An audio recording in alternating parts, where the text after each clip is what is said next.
네, 지난주 우리는 우리 교회가 추구해야 할 방향성을 함께 나누었습니다. 그 방향성이란 우리의 모든 죄를 짊어지고 십자가에 죽으시고 부활하신, 그래서 단번에 모든 문제를 해결하신 그 주님께서 하늘과 땅의 모든 권세를 가지시고 우리 모든 그리스도인들에게 마지막으로 당부하신 지상명령, 거기에 근거해서 하신 말씀이죠. 그걸 한마디로 말하면 제자 삼는 공동체가 되어다오. 근데 이 제자 삼는 공동체가 되려면 어떤 공동체가 되어야 되죠? 신앙 깊은 공동체가 되어야 하고, 사랑 많은 공동체가 되어야 하고, 세상 품는 공동체가 되어야 한다. 이것을 우리가 함께 나누었는데요, 오늘은 이 모든 거에 그 신앙의 근거와 기준이 바로 성경이다 라는 것을 오늘 함께 나누기를 원하는 것입니다. 내가 누군지 알아야 내가 무엇을 믿고 있는지, 무엇을 믿어야 하는지도 우리가 알 수 있겠죠. 여러분, 우리는 침례교회를 다니고 있는 침례교인들이죠. 그러면 침례교회가 뭔지 한번 먼저 정리를 해볼까요? 띄워주실래요? 이 세계관을 보면은, 세계관이 뭐냐면 세계를 바라보는 관점, 이 세계를 뭘로 바라보느냐, 그 세계를 이해하는 관점, 이게 세계관인데, 종교적으로 보면은 크게 세 가지의 세계관이 있어요. 인도에서 나오는 인도 세계관, 중동 지역에서 나오는 중동 세계관, 그리고 우리나라가 살아가는 이 동아시아 세계관, 세 개가 나오는데, 여기서 각각 이제 종교들이 나왔어요. 인도 세계관에서 나온 종교가 뭐가 있죠? 거기 뭐가 나와요? 인도 세계관에서 거기 읽어보세요. 뭐가 있죠? 불교랑 힌두교가 나왔어요. 그다음에 중동 세계관에서 뭐가 나왔어요? 이슬람교. 그다음에 동아시아 세계관, 이렇게 이제 크게 보면 7개의 대종교가 있는 거예요. 그 중에 기독교가 바로 하나님이 이 중동 세계관 속에서 기독교를 우리에게 계시해 주셨다, 이렇게 볼 수가 있는데요. 그 다음이요, 기독교가 이제 유럽으로 가가지고 로마가 이제 국교로 삼게 되죠. 로마가 이제 동로마랑 서로마로 나눠지면서 서로마에서 이제 로마 카톨릭이 되고 동로마에서 이제 동방 정교회가 되죠. 그래서 이제 서유럽에서 쭉 오다가 이제 마틴 루터에 의해서 종교 개혁이 일어나죠. 그래서 개신교가 되는 거예요. 종교 개혁에서. 종교 개혁에서 이제 마틴 루터가 얘기한 게 뭐냐면, 이제 전통에 의해서, 교황에 의해서 이끌려지는 그런 신앙이 아니라 오직 성경, 오직 은혜, 오직 믿음으로 우리가 신앙생활 해야 된다, 이렇게 주장을 하게 되죠. 그 다음이요. 근데 이제 종교 개혁을 하다 보니까 로마 카톨릭이 엄청나게 힘이 세잖아요. 정치를 가지고, 군사를 가지고 막 하니까 거기에 대항하려면은 나도 힘이 있어야지 살아남단 말이에요. 그래서 많은 종교 개혁가들이 또 다른 정치 세력의 힘을 빌어야 살아남단 말이에요. 그래서 그런 또 다른 정치 세력의 힘을 빌렸던 그런 종교개혁을 제도권 종교개혁이라 해요. 그 또 다른 정치 세력이 뭐냐면, 그 당시에 제후들, 도시의 그 제후들 있죠. 그 다음에 그 당시에 시의회 의원들, 이 사람들하고 정치적으로 타협을 한 거예요. 이거를 제도권 종교개혁이라고 그래요. 독일에서는 루터교고, 유럽에서는 장로교, 영국에는 성공회나 구sek은 감리교가 되는 거예요. 그래서 이 제도권 종교개혁을 하다 보니까 구원론에 있어서는 아까 말한 오직 성경 오직 은혜 오직 믿음은 이루어졌지만 교회론에 있어서는 적당히 그 정치 세력의 요구를 받아들인 거예요. 그러니까는 완전한 성경 그대로를 이루기는 못한 거죠. 그거에 반해서 거기서 만족할 수 없다.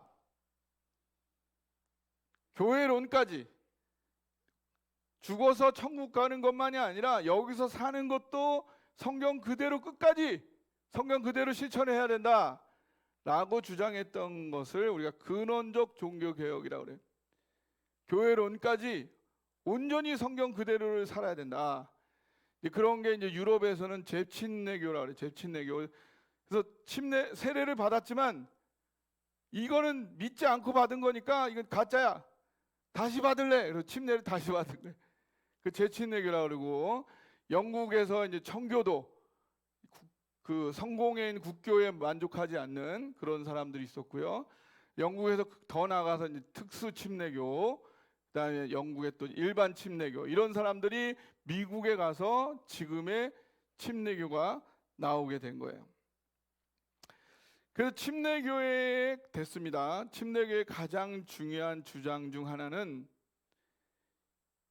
신앙의 유일한 기준은 성경이고 성경 위에 그 어떤 것도 그 이상의 기준이 될 수 없다는 거예요.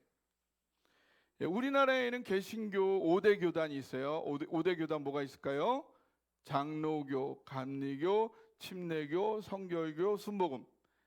이게 5개의 교단인데 가장 큰 규모가 이제 장로교란 말이에요. 한국은 왜 그랬냐 하면 세계적으로는 침례가 가장 커요. 근데 왜 장로교가 우리나라 크냐면 100년, 200년 전만 해도 한 200년 전만 해도 한국은 보이지 않는 나라예요. 지금이야 세계에서 2번째로 선교사를 많이 보낸 나라지 200년 전에는 이 동아시아 하면 중국이나 일본이지 한국은 어디 있는지도 몰랐어.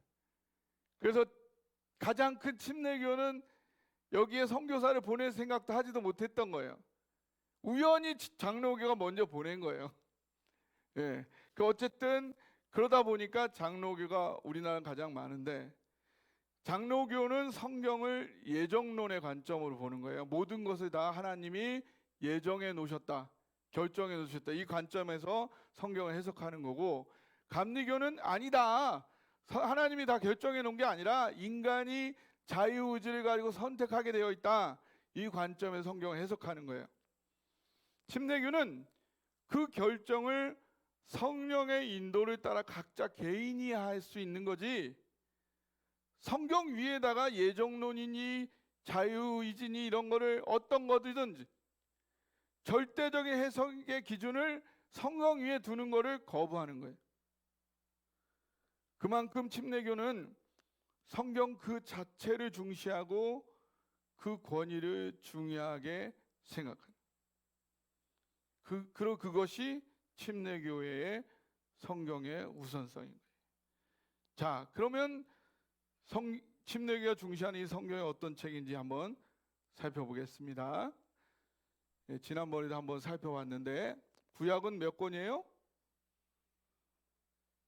몇 권이죠? 39권이에요. 그러면 신약은 몇 권일까요?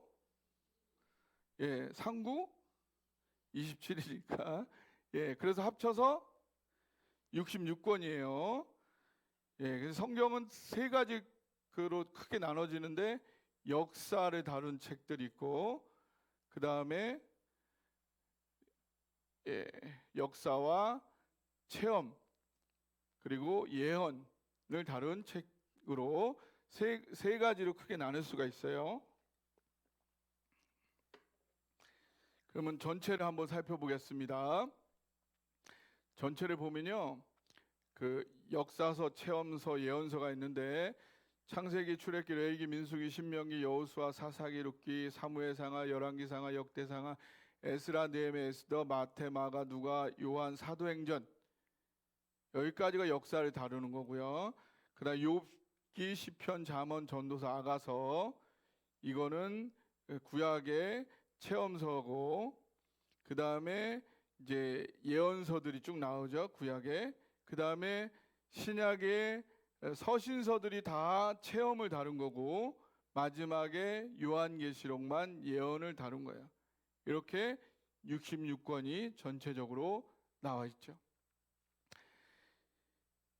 그러면 성경은 그 다음 넘겨주세요. 전체적으로 40명의 저자가 기록을 했고, 여기에 보면은 역사도 있고 시도 있고 노래도 있고 10가지 정도의 장르로 이 성경이 기록되어 있고요. 한 예수님 태어나시기 1500년 전부터 예수님 태어나시고 100년, 한 1600년 동안 기록이 됐어요. 전체 1189장으로 되어 있고, 그 다음에 3가지 언어, 히브리어, 헬라어, 아람어로 기록이 됐고요. 등장인물이 2930명 정도 등장하고 있고, 뭐 여러 가지 모든 주제가 다 나와요. 성경은 뭐 가리는 게 없어요. 그냥 있는 그대로 너무 사실적으로 기록되어 있어요. 뭐 우리나라 용비어천가나 뭐 그 다른 종교의 시조를 다루는 거 신화에 보면 좋은 얘기만 나오는데, 성경은 온갖 있는 그대로의 얘기가 다 나오죠. 예. 자, 그런데 여러분, 성경에 처음 쓰여진 그 원본, 성경 처음 쓴 그 원본이 지금 현재 있을까요, 없을까요? 없어요. 생각해 보세요. 2000년 전, 3000년 전에, 예, 사본이죠. 예, 사본이. 예. 그때 인쇄술이 지금처럼 발달하지 않았잖아요. 그때는 종이가 없어, 종이가. 그러니까 어디다 기록했을까요? 파피루스, 이 풀 같은 거, 그 다음에 양피지, 이런 동물 가죽 이런 데다가 기록을 했어요. 그러니까 이게 세월이 지나면은 삭아서 없어지잖아요. 그 이거를 후대에 이거를 계속 전하려면 어떻게 했을까요?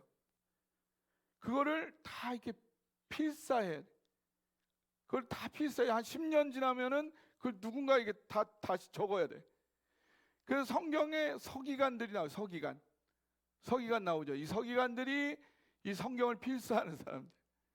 직업이 아예 있는 거예요. 가문 대대로 그 사람들은 평생 하는 일이 그걸 필사하는 거예요. 성경을. 그래서 필사하다가 하나님 이름이 나오면은 목욕을 다시 하고 다시 그거를 필사하고 집안 대대로 그거를 하는 거예요. 성경에, 이 세상에 많은 책들이 있는데 이 성경만큼 이렇게 많은 열심과 열정으로 기록되고 후대에 전달되어져 온 그런 책이 성경 외에는, 그만큼의 성경이, 그런 책이 없다는 거죠. 이것 하나만으로도 성경 속에 담긴 하나님의 역사 섭리를 우리가 헤아려 볼 만한 거죠. 우리 교회에서도 성경을 필사하면서 하나님 말씀을 깊이 새기는 분들이 계시죠. 참 귀한 노력입니다. 하나님의 말씀을 한자 한자 써본다는 것은 그 의미를 음미해 볼 수 있는 아주 색다른 좋은 경험이에요. 그럼 이제 왜 우리가 성경을 우리 신앙의 유일한 기준으로 삼아야 하는지 오늘 말씀 본문을 통해 더 깊이 한번 살펴보도록 하겠습니다. 첫째, 성경은 하나님의 감동으로 기록이 되었습니다. 따라해 보세요. 성경은 하나님의 감동으로 기록되었습니다. 16절을 한번 같이 읽어볼까요? 16절 여러분이 읽어주세요. 시작.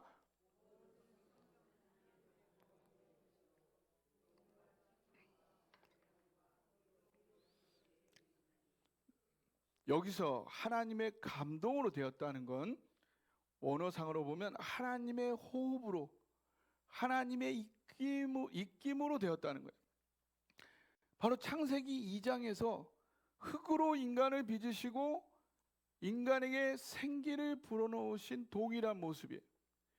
여기서 호흡은 단지 호흡 입김만이 아니라 영혼, 마음, 심정을 집어넣었다는 거죠. 성경에는 하나님의 마음이 담겨져서 기록이 되었다는 거예요. 베드로 사도도 이와 동일한 말씀을 해요. 베드로후서 1장 20절에서 21절. 베드로후서 1장 20절에서 21절.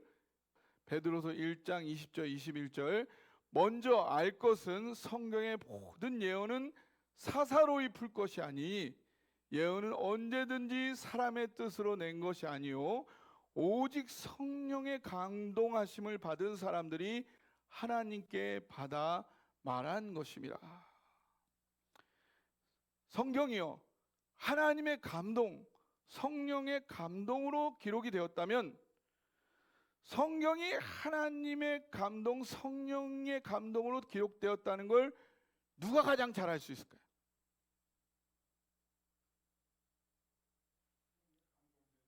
맞습니다. 맞아요. 제가 이혜경 권사님이 쓴 글을 이혜경 권사님이 쓴 글이라는 것을 가장 잘 알 분은 이병선 집사님이고 아닌가요? 아, 싸우시려고 나중에 예, 그걸 또 가장 잘 알 사람은 이성교 집사라는 거죠. 그런 것처럼 이 성경이 하나님의 감동으로 됐다는 것을 알 수 있는 사람은 오늘 그 성령의 그 감동하심에 이끌리고 있는 사람이에요. 오늘 성경이 하나님의 감동으로 기록된 하나님의 말씀이라는 것을 여러분이 정말로 공감하려면 여러분 안에 성령의 감동이 있어야 한다는 사실입니다. 요한복음 9장에 보면요 날 때부터 소경된 사람과 바리새인들이 나와요. 이 두 사람들의 차이점이 뭐가 있을까요? 여기서 바리새인들이 아는 게 있어요. 바리새인들이 아는 거는 뭐냐면 바리새인들이 우리가 아는 게 있다. 누가 뭐래도 우리가 아는 거는 하나님이 모세에게 말한 거를 우리는 알아. 하나님 모세에게는 말씀하셨어.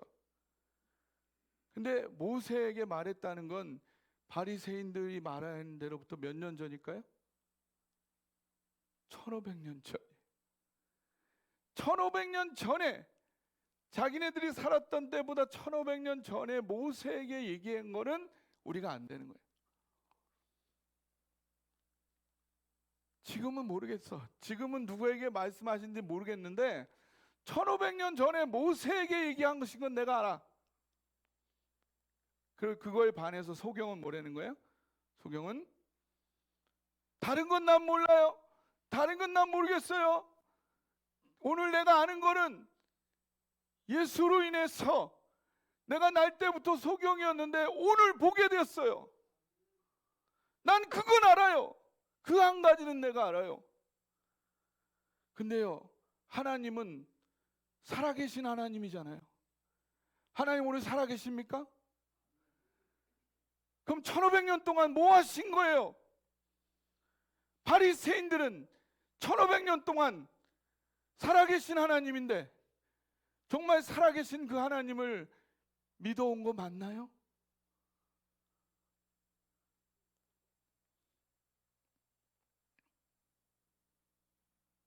오늘 이 거렁뱅이였던 이 소경은 목에 칼이 들어와도 분명히 알고 있는 한 가지, 바로 하나님은 날 때부터 소경된 자도 보게 하는 능력의 하나님이라는 그 하나님을 오늘 경험하여 안 그 한 가지가 있는 거예요.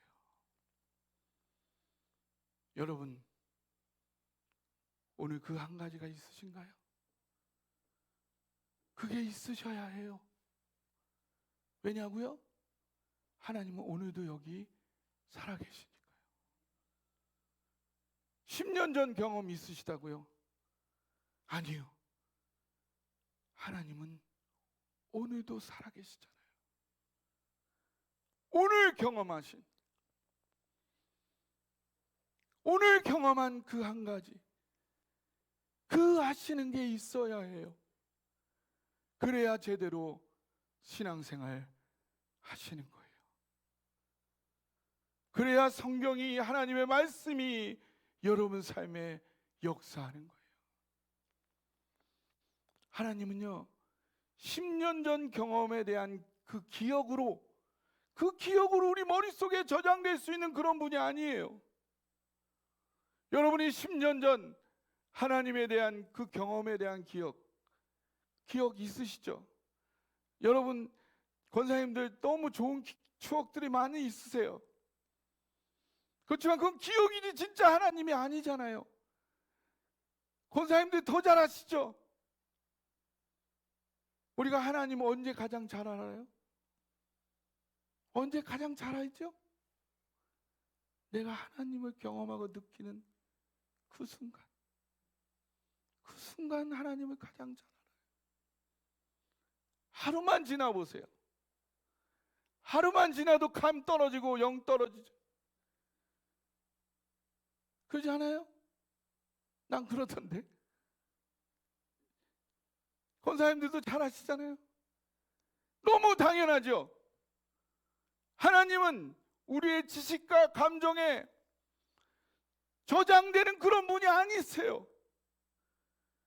거기에 저장하기에는 너무너무 크신 분이잖아요.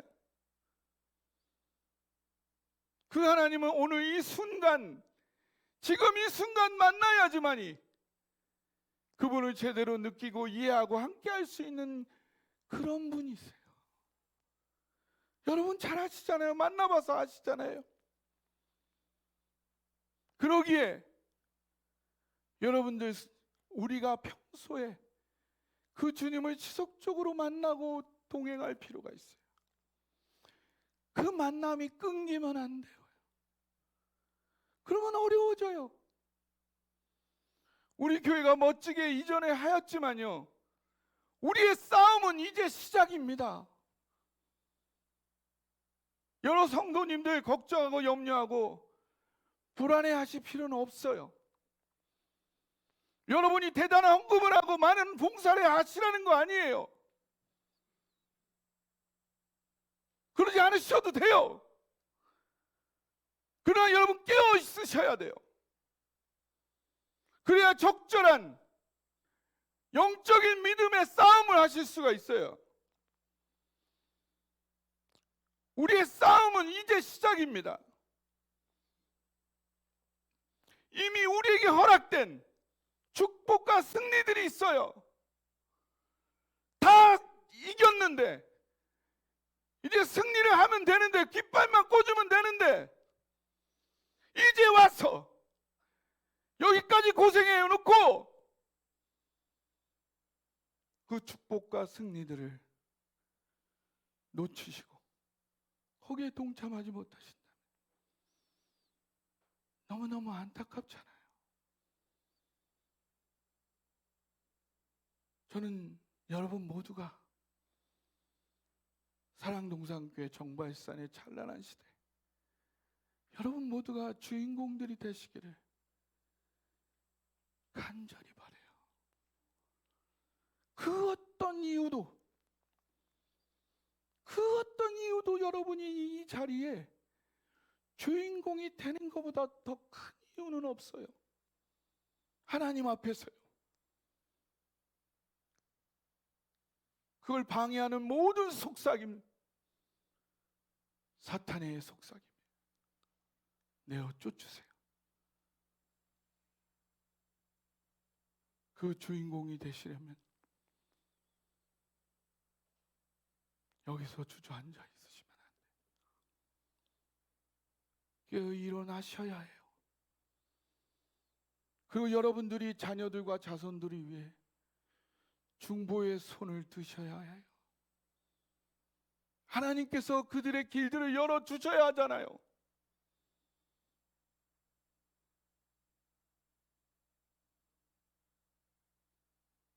우리가 아무리 연약하다 하더라도 우리에게 가장 강력한 영적인 싸움이 있잖아요. 그 싸움을 싸우셔야 해요.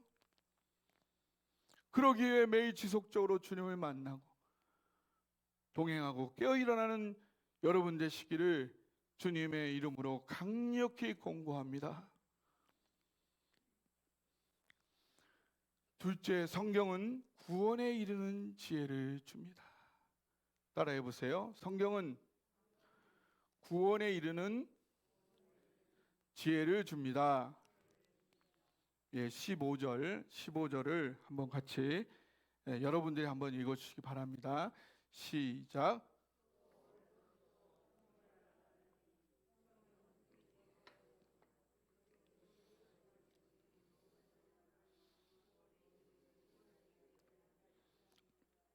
아멘.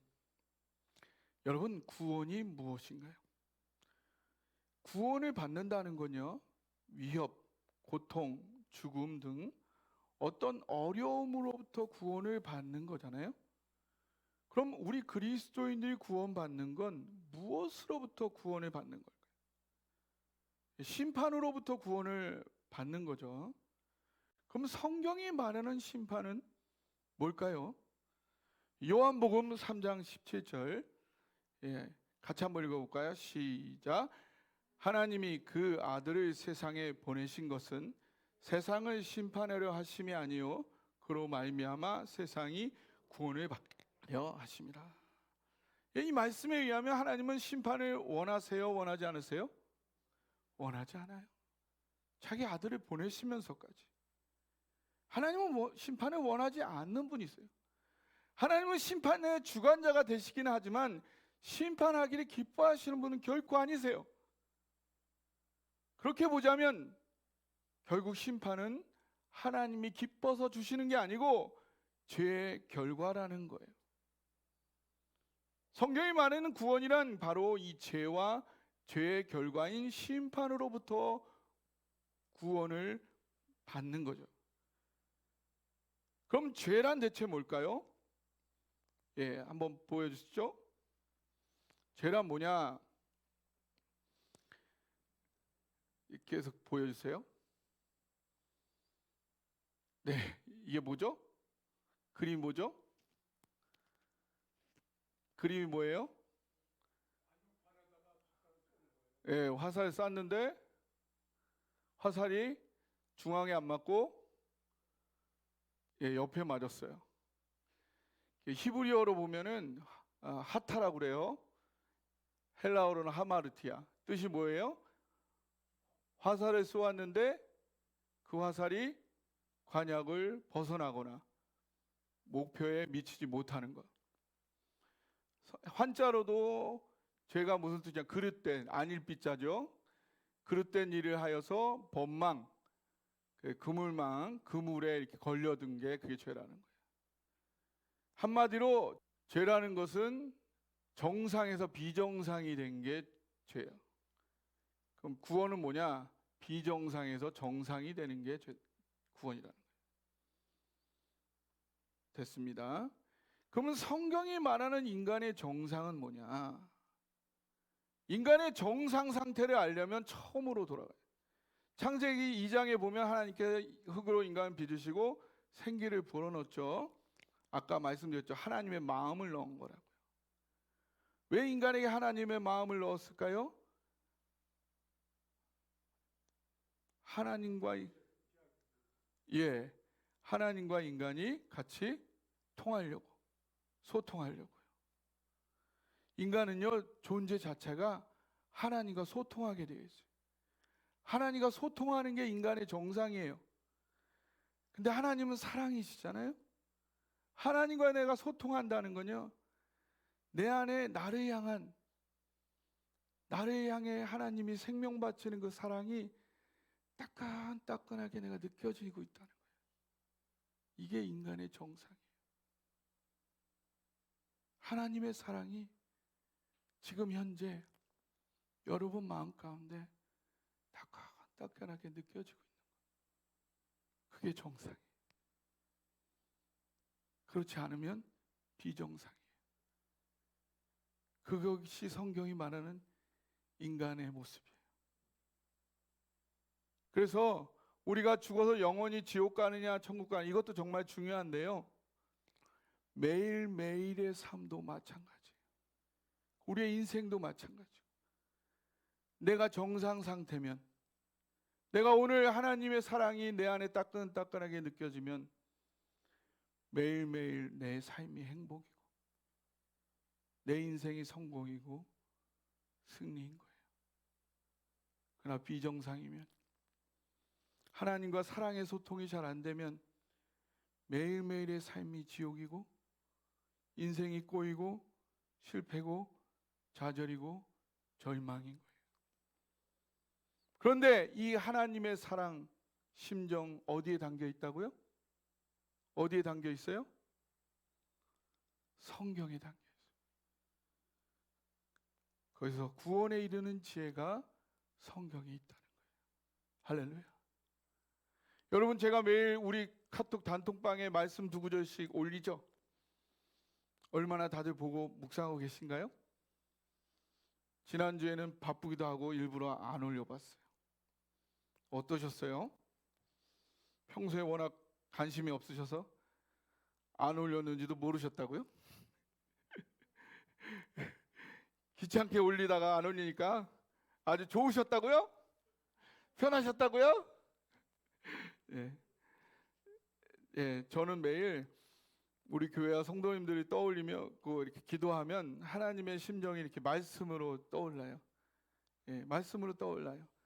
그 말씀을 올리는 거예요. 그리고 함께 기도하기 원하는 내용도 함께 올리고요. 여러 영적인 삶을 사시는 길들이 있으신 걸로 알아요. 어떤 건지 제게 알려주시고요. 문제 없다면 모두 환영입니다. 어찌 되었든 우리가 하나님과 사랑의 소통이 끊어지면 안 돼요. 그러면 비정상이고요. 그게 제일 시작이에요. 모든 문제와 불행이 거기서 출발하는 거예요. 어떤 영적인 삶의 길도 여러분 아직 없으시다면 제가 단톡에 올리는 말씀만으로도 하나님과 사랑의 소통은 충분할 수 있어요.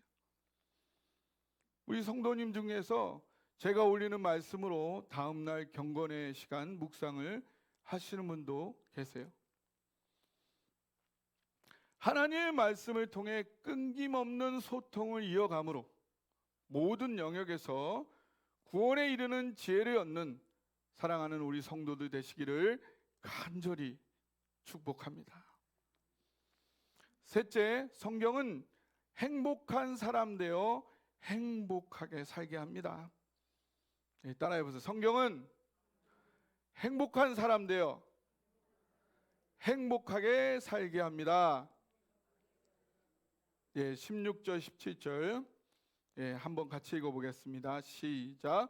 모든 성경은 하나님의 감동으로 된 것으로 교훈과 책망과 바르게 함과 의로 교육하기에 유익하니 이는 하나님의 사람으로 온전하게 하며 모든 선한 일을 행할 능력을 갖추게 하려 함이라. 하나님은 나에게 가장 무엇을 바라실까요? 행복하게. 하나님은 언제 나에게 가장 영광을 받으실까요? 우리 광은이가요, 저를 아빠라고 부르죠. 아빠라고 부르는 3가지 이유가 있어요. 첫째, 아빠라고 안 부르면 얻어맞는다. 둘째, 너무 싫지만 아빠인데 어떡하냐, 불러주자. 셋째, 아빠가 나의 아빠인 게 너무 좋아요. 제가 몇 번째를 원할까요? 그죠? 하나님은 몇 번째를 원할까요?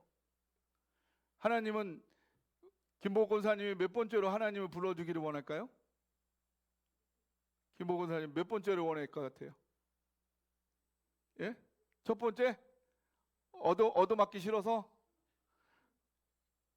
하나님 좋아서? 다 하는 거잖아. 다 하는 거. 하나님께 우리가 가장 원하시는 거는 하나님 안에서 마음껏 마음껏 행복한 거예요. 근데 우리가 행복할 수 있는 온갖 비결 누가 가장 잘 알까요? 누가 가장 잘 알아요? 나보다 나를 더 잘하시는 하나님. 나보다 나를 더 잘하시는 하나님이 그걸 가장 잘하신다.